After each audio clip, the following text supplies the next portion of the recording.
Hello students, आज हम exercise 5.2 का क्वेश्चन 6 सॉल्व करेंगे। तो चलिए फिर शुरू करते हैं। बहुत ही इंटरेस्टिंग क्वेश्चन है। देखिए, check whether -150 is a term of the AP. देखिए हमें नीचे एपी गिवन है।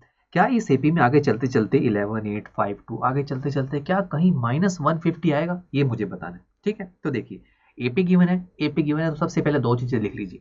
सबसे पहले फर्स्ट टर्म जो कि है 11 और कॉमन डिफरेंस जो हम निकाल सकते हैं, किसी भी टर्म को पिक कीजिए। 5 को पिक कर लेते हैं, इससे पहली वाली टर्म है 8, तो 5 - 8 कितना हो जाएगा -3।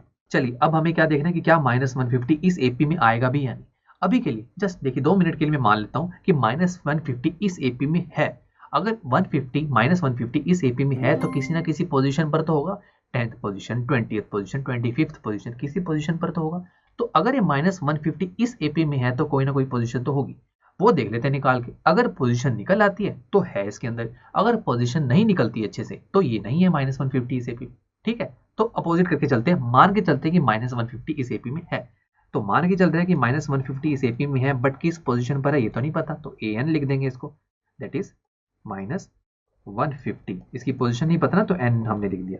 तो हमें अभी n फाइंड करना है। अगर n अच्छे से निकल आता है, इसकी पोजीशन निकल आती है, तो हम कह देंगे कि पोजीशन आ गई हमारे पास, तो -150 इस एपी में है। अगर पोजीशन नहीं आती तो हम कह देंगे कि पोजीशन नहीं आ रही इसकी, तो ये -150 इस एपी में है ही नहीं।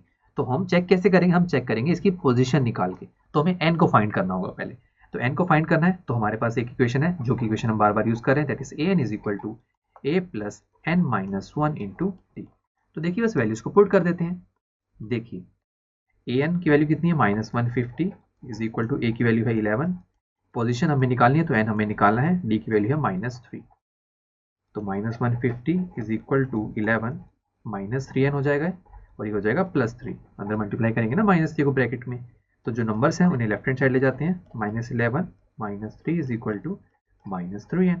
तो ये हो जाएगा -164 इज इक्वल टू -3n। ये माइनस से माइनस कैंसिल आउट, तो n की वैल्यू आपके पास आ जाएगी 164 divide by 3।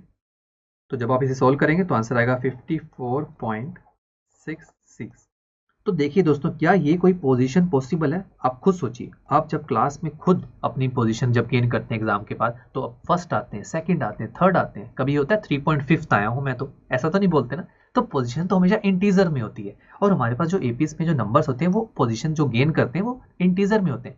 First term, second term, third term, fourth term, 10th term, 50th term, ये 54.66 टर्म, ये पॉसिबल नहीं है। डेसिमल में पोजीशन पॉसिबल ही नहीं होती। तो इसका ही मतलब है ऐसी पोजीशन हो ही नहीं सकती।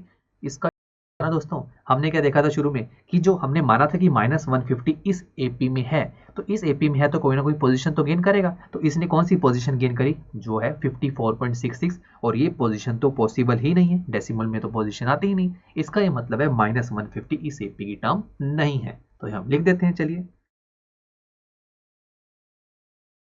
ठीक है फ्रेंड्स, चलिए अब नेक्स्ट लेक्चर में क्वेश्चन 7 को सोल्व करेंगे। तो दोस्तों मिलते हैं नेक्स्ट लेक्चर में।